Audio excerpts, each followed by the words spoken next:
My name is Mark Lightowler, and I'm the CEO of Phorix. We're a behavioral change design agency based in Switzerland and London. And I've just finished recording the Leadership Café podcast with Richard Citrin and Michael Couch.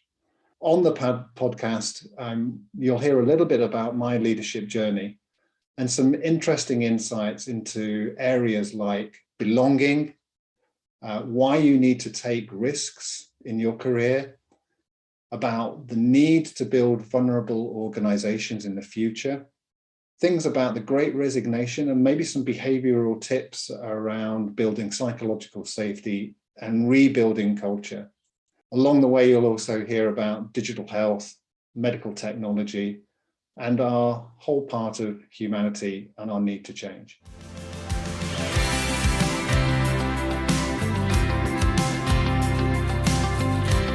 Well, thank you for joining us for another edition of the Leadership Cafe, where we talk to extraordinary people leading remarkable businesses and doing remarkable things. We're your hosts. I'm Michael Couch.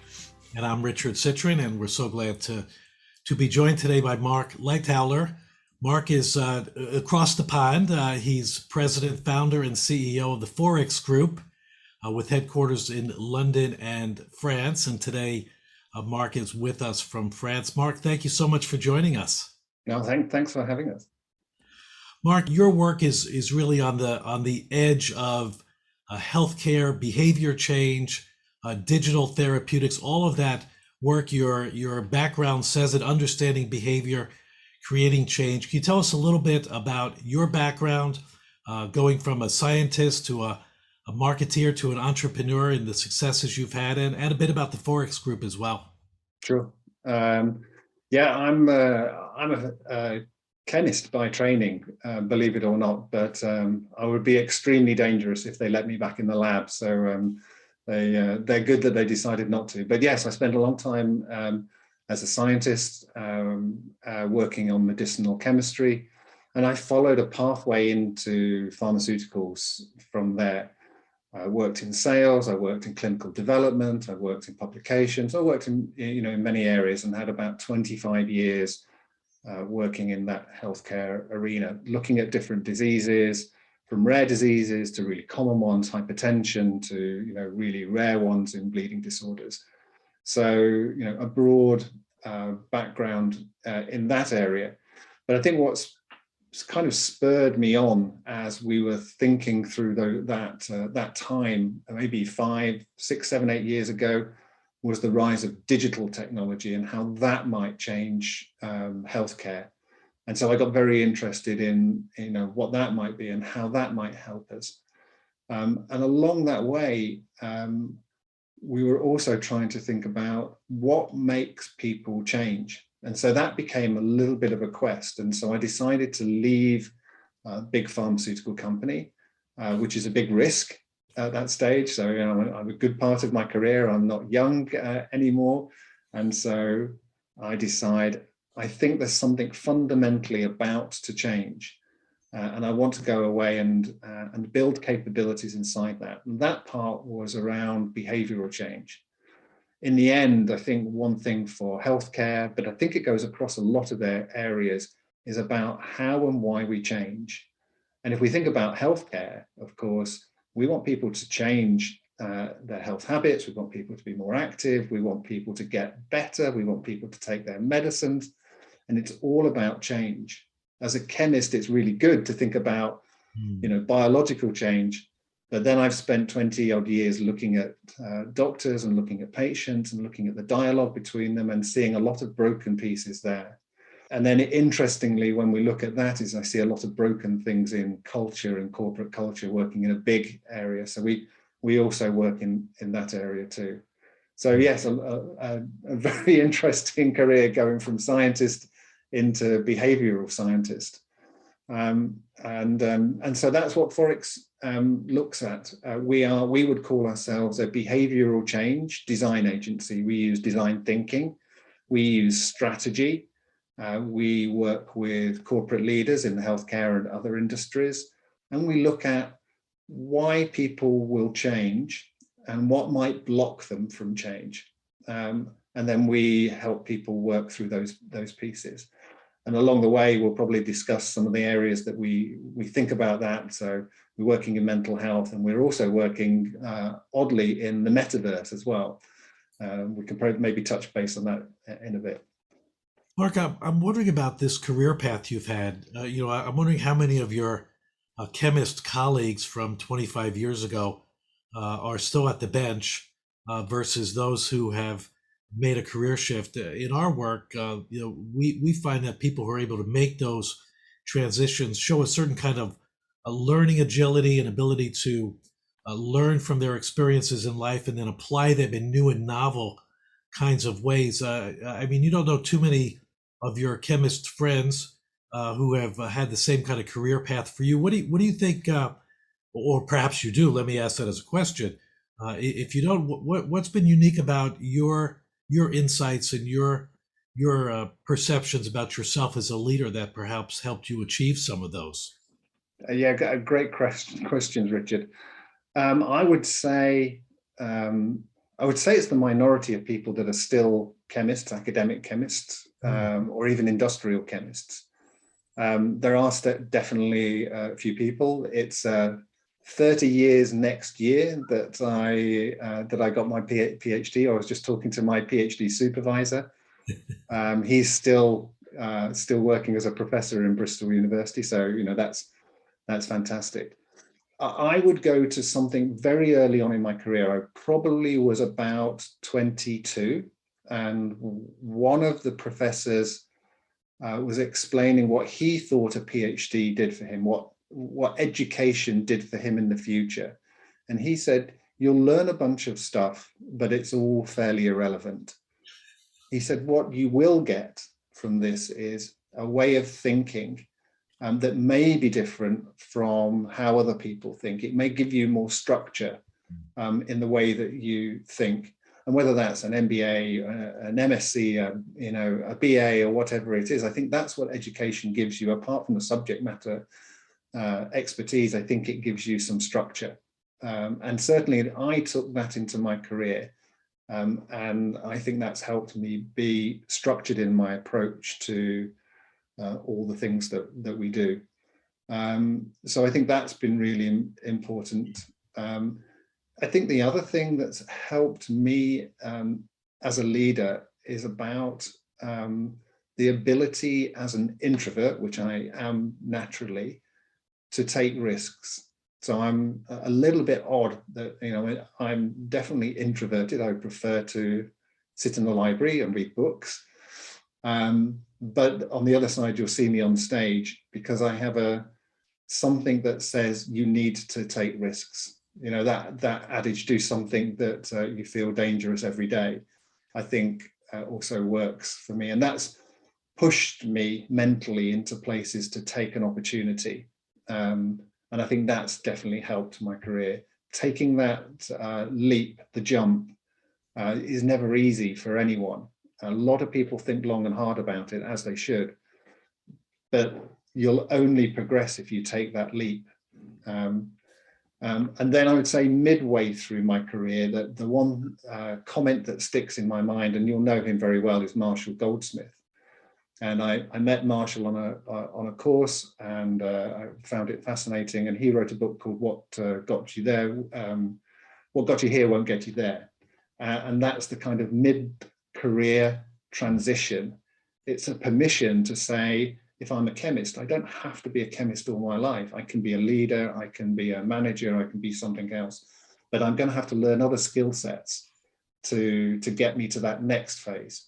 And I'm probably in the, if our careers are 3 or 4 part phases for us, and maybe 10 part phases for our children, yes, I'm probably on my fourth part phase of reinventing myself and doing that. And reinventing yourself, I think, is difficult, but necessary. Yes. And I think is liberating, allows you to be something else as you progress through. You get to some sort of mastery of things, and then you allow yourself to become incompetent at things and learn again. And maybe that's, I like being incompetent and learning again. Yeah. Well, your story is almost a perfect example of what our research and our experiences uncovered about what it takes to create good leaders. And one of the key things is, adults don't learn unless there's some risk. There's a little bit of heat involved, but also the fact that you intentionally, you have a structure and you're intentional about how you're approaching things. That also accelerates learning, also accelerates change too. So we've seen that throughout our discussions with the great, remarkable people we've been talking to. Careers are not these single little, paths that we take. The most interesting people bounce around, do different things, take risks, but they learn from those risks. They may even fail, but they learn from the failures as well. Does that seem to resonate with you too, as far as what a successful career might look like? Yes, I think it is. And I think it is, especially these days. I mean, maybe I'm lucky at my age, 54, that we're allowed to do that we've had the flexibility to do that we've been given that neuroplasticity to be allowed to do that. And if you think about, the agility of our parents, where a career was much more a career for life, that I think had been removed very early on and would be much more risky and hard for them to mentally countenance doing. Whereas I think, maybe difficult for us, and it'd probably be much easier for our children. But, everything's changed since I was, since I started work, that everything has changed. And I think being able to reinvent yourself for things that you didn't know existed at the time you started work is I think, a luxury. Well, and we're blowing up some assumptions too. The idea that you can't teach an old dog new tricks. Well, we've got several old dogs on here. Richard and I started a whole new life and practice and late in life too, just as you do. But it's great for us now to think, oh, wait a minute, there is neuroplasticity. We can learn. And particularly, again, if you're intentional about it and you thrive on different experiences, that's fantastic. I was doing some coaching yesterday with a fellow who was 48 years old, and he was thinking about leaving his company and starting on an entrepreneurial venture. And he said, I'm 48. This is going to be my last shot. And I said, hold on. It's far from your last shot. It may be your first big failure. There may be other opportunities. So those perceptions are changing. Mark, and as you talk about the changes that you went through and the neuroplasticity, I imagine the same principles apply to the work that you're doing in another area, really, which is kind of the cutting edge around digital therapeutics and looking at these issues of behavior change. And I know you're also, and as a psychologist, I have to say that I'm so amazed and grateful for the perceptions we're seeing now in the workplace and really in the world around issues of behavioral health, kindness, friendship, loneliness. I know is an area that you're very much interested in, and these are issues that also involve change for people that may be hard for them to do. Can you talk a little bit about that work that you're doing? I think it's so important for organizations and really, I would say our world to look at some of these themes and how we can begin to address them. Yeah, no, the behavioral health side, if we start there, I think is fascinating about what we might be able to create with and without pharmacology. I mean, no one really wants to take pills if they don't have to. So what if we could do things with, that crazy little thing? I mean, maybe we use it too much, but a phone in our pocket can tell us so many different things that are going on. So I'm very interested in, digital biosignals. So what can we pick up? I'm also very interested in changing the world from wearables. I mean, I have an Apple Watch on, but I'd love it if I didn't have to have that permanently strapped to my wrist to track things. I mean, maybe we can turn it into invisibles. I think that's when we really get change, when we don't have to have things that are digital, things that are omnipresent all the time. Most people don't want to be reminded of their ill health or their potential ill health. They need things that are going to nudge them along. So I use the analogy of autonomous driving cars. So, you have a car and it looks like it's driving in a straight line or, on a path, but it's being nudged a million times a second. It's driving all over the place, but it's driving all over the place in a very tight frame line. And if you think about healthcare could do the same thing. If we had a lot more nudges rather than some big bumps, diabetes, big bumps, cancer, big bumps, we may be able to head off at the pass a few things. People really want to get from a different perspective, and people have said it, and this isn't me, we need to move from sick care to healthcare. We need to move to a point where we are in wellness. We'll always have people that get diseases. We will always need to treat people with diseases, with accidents and those things. But the majority of people will still be able to live a longer, better, healthier life if we're able to help them make choices along the day. Now, we make millions of choices along the day, and that leads us to behavioral change. So I'm interested in being a choice architect. And so in behavioral science terms, we're all choice architects. We all choose, and we have an architecture around us that chooses. Sometimes it's good and sometimes it's bad. And it's based on our experiences, our exposure, and our stimuli. So we can, in some ways, inform that and help to make better choices, whether it's food or exercise or taking medication or mindfulness, which I know both of you look at, resilience, those kind of things help us develop our own tool sets. So they're good, and that's why I started studying behavioral science. How can we look at the science of behavior and use that to help change? And then we amalgamate that with digital tools, because if we want to make change, as you'll know, making something a habit takes repetition. We need to experience the same sort of response with consistency, and eventually that becomes a habit. So if we want to nudge people into those choices and make them, we have to have quite a high touch rate. And so it's been a failure up until now, behavioral change, because we haven't been able to get close enough to people with diseases and the choices that they make at the time that they make them, back to choice architecture. But with digital tools, we can get closer to it. So we can help remind people, if I'm doing my shopping, I can get reminders about putting the right things in the basket. And it's just that going from automatic thinking, system one, Kahneman kind of system one, to reflective thinking. How do I get into that making a choice for the right reasons? So we're not about behavioral change or about changing people's behavior for unethical reasons. We're all about ethical change, which is when people want to make change, because if you don't want to make change, you're not going to. But if you want to make change, we need evidence-based ethical ways of helping people make change. And digital tools are great ways of doing that. We've seen great success with weight management, with sleep, with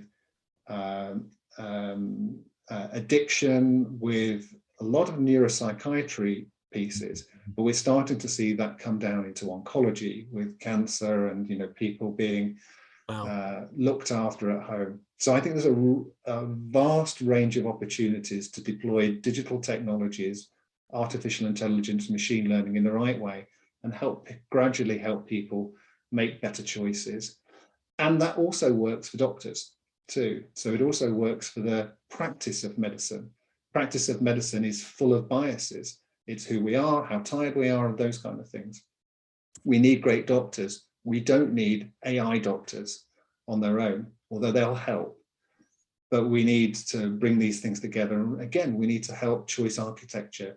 Can we make things better that way? So I'm really interested in that side of things. And I think that then, became a really big passion about human behavior, humanity, and then how do we think about those things. And then you asked about loneliness, Richard, and I think when we apply some of those techniques back to diversity, inclusion, and we think about culture, then some of those things are exactly the same. We look to the reasons why people don't feel like they're able to belong. One of those reasons we think is loneliness. It's not just us. Many people have been researching it for many years.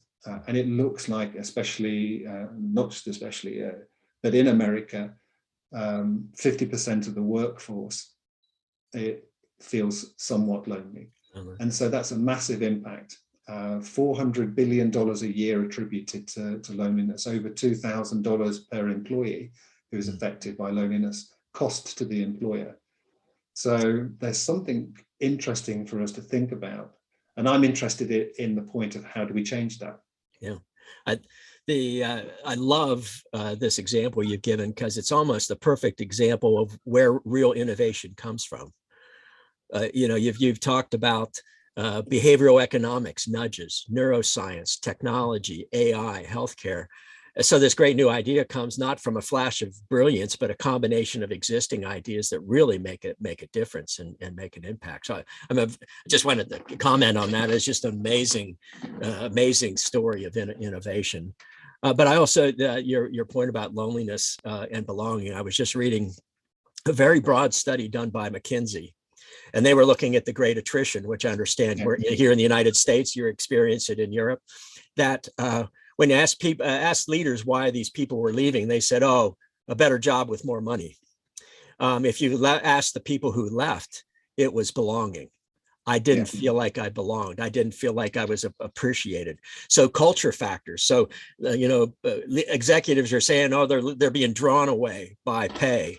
Employees are saying, I'm being driven away by culture. And so I think that idea of, so what do we need to do in terms of creating change around that will really make a difference in dealing with this one of these economic issues around attrition. Do you see it that way as well? Yes, absolutely. And as we were saying in the pre-conversation, I'm also really worried about the people who haven't left, who want to leave, but can't afford to leave. So lots of people have not the luxury, but the ability, let's say, to say, I'm going to take time off, or I'm going to get another job and leave, because of culture and a mismatch between their culture and their expectation of culture and what's being present in the company. But there's a whole bunch of people who can't do that, who can't leave, and who are just sucking it up. And actually, they're the ones that we're going to be paying for in terms of mental health and health care issues. Back to loneliness. Loneliness raises cortisol levels, and let's break away just a second for loneliness and say it's a word, and it really means the feeling of not being seen at work, not being heard at work, not feeling like I'm working on the right things, not feeling like I have companionship, not feeling like people are around me, and a bunch of other things that causes some pain. It also causes biological response. It raises cortisol levels, and those cortisol levels are stress hormones. So we all know what that stress leads to. So loneliness in that aspect, I don't feel like I belong, which is where you said quite rightly, Michael, turns into healthcare issues and turns into anxiety, and in some cases into anxiety and depression. But even if it doesn't do that, it turns it into a part where people aren't fully able to be present. So I'm really interested in this part of my true self versus my work self, and what's the difference between the two? How do I turn up to fully being at work myself? And that's, I think, most people's goals of inclusion, because I want people to turn up as themselves and feel able to do that, whatever those reasons are. And so I think we have to think through, how do we change that? How do we change it for an individual who may feel like that? We need to take stress out because we'll end up with better productivity. Mm-hmm. But also, how do we change that for leaders? How do we change that for management? And I'll give you an example. I turned up into a different country after being promoted to a dream job. So I moved country, language, and function all at the same time. And I had no one around me. I didn't have friends. I'd left all of those people. I had to build all of that anew. I had a very good home life. Home life was fine. So there's a big distinction between problems at home and problems at work. And loneliness is at home as well, but it's a different story. So we'll leave that for the time being and stay with culture, workplace culture. So I think it took me until I got good mentorship and found other people. And I would say that was a good 2 or 3 years of my first experience of being in a different country was, am I doing the right thing? I built a good career afterwards, but many people I saw left. I would say about 30 or 40% never lasted more than 2 years because they had this feeling that they didn't belong there. Yep. An imposter syndrome. And I think I've privately talked to Richard about this. So I've always said, I feel like I've always been an imposter all my life, you know, lucky to be a PhD, lucky to get a good job, lucky to get a job with a car, lucky to get all of these things, and lucky to be an entrepreneur. And it's maybe it's a protective mindset that pushes you on to become good at things. But many people flounder with that if they don't have resilience behind them. I think they flounder through those things. I think I'm lucky. I have resilience probably in buckets from sport and coaching. So, Mark, tell us then, what would be some things that you would say to managers or leaders in organizations around the behaviors that they could engage with their employees who, you know, as you said, may still be there and can't leave, or employees who are experiencing loneliness, or just the, you know, kind of the post-pandemic experiences that we're all having? What would be some behavioral actions that you would recommend to leaders and managers? Yeah, I think there's a couple of things. I think the first part of building back culture, which I think everyone has to do, whether you had a good culture before and everyone loved being in the office, I think times have changed. People have had a different experience, and I think you've got to build back culture. So I think number one for me is the old culture doesn't exist anymore. You have to build it again. And it's an opportunity, it's not a chore. It's an opportunity to do something great, and to do something even better for your team and employees. It's the company's job, and it's the individual's job too. It's a joint job. It can't be a company edict. We're going to have a great culture. I don't think that will work. So it's got to be first step of psychological safety for me is inclusion. So you're going to have to get through the point of we're going to have to listen to people. And so I think it's worthwhile understanding and naming emotions. So is there fear in the team? Is there loneliness in the team? Is there joy? Is there happiness? And what levels do we have of those? And how do we track those and use those as metrics over time to adjust our culture? We have to think from behavioral terms. If you think about behavior, the way you change behavior, very simple in 3 seconds is you need the capability, opportunity, and motivation. So this COM-B model that came out of a meta model from UCL in London. And so it's a very good way of thinking about it. It's not just enough to tell people to change.